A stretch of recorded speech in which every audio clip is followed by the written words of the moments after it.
Hey guys, welcome to another episode of Live Dive. In fact, it's the last one before Christmas Day. I'm very excited about that, as you can see, because I'm wearing my awesome Santa Mickey hat. I hope you're as excited for Christmas as I am. But before we jump into really talking about one interesting aspect of the Christmas story we don't talk about often, got a couple of quick announcements for you. One, remember, at Ron and Vicky Duncan's house this Saturday, December 23rd at 6 p.m. We finally have our Bridge Christmas party. We're having a little bit later this year, but that's okay.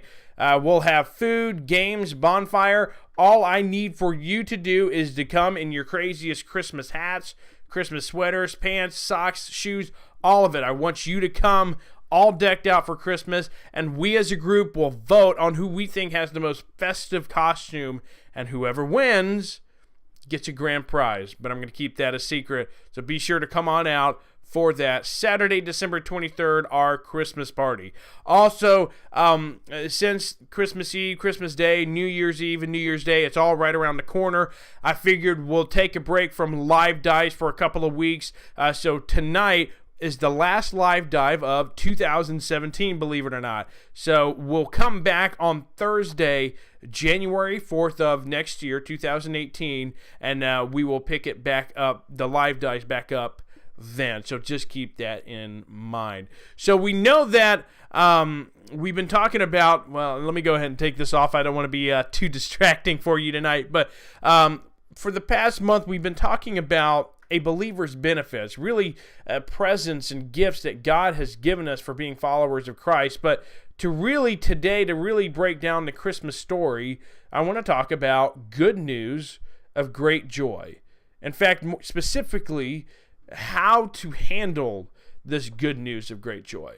We know in Luke chapter 2, that's the most famous chapter covering the Christmas story. We know that at the beginning of it, Mary is pregnant with the baby Jesus, the Messiah of the world, even though she is a virgin, and Joseph, her husband, knows about this. But they know that they have to go to Bethlehem to register because the Romans wanted to tax them.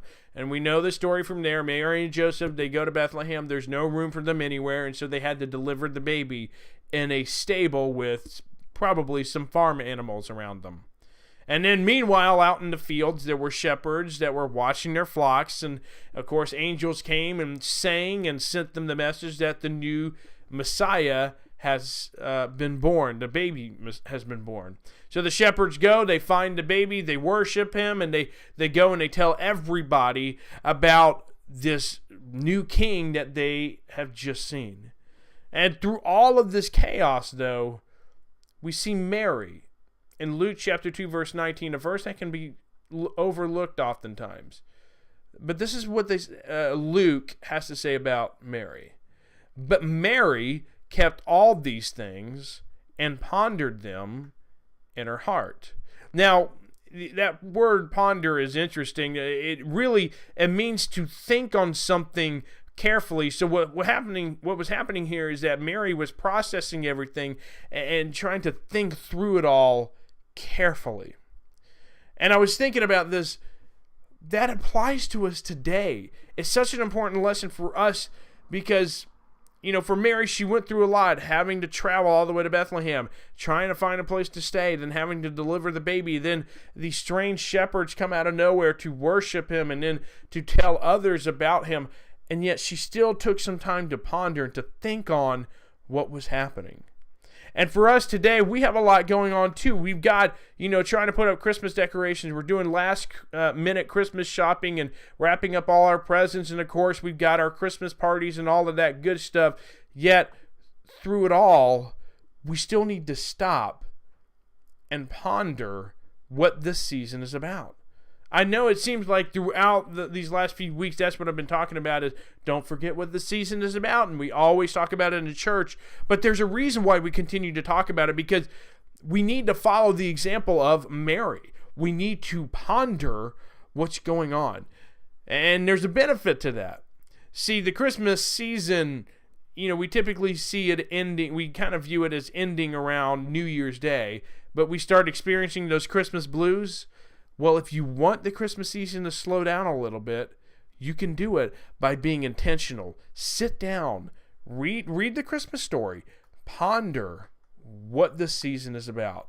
And I promise you, your Christmas this year, if you do that, will be a little richer, a little fuller, and more satisfying. So anyway, I want to wish you a very Merry Christmas and a Happy New Year. And I hope to see you all on Sunday. Be sure to come on out. We'll still have free donuts for you for our Sunday school classes. We continue to talk about the Christmas story. But again, Merry Christmas and Happy New Year. God bless.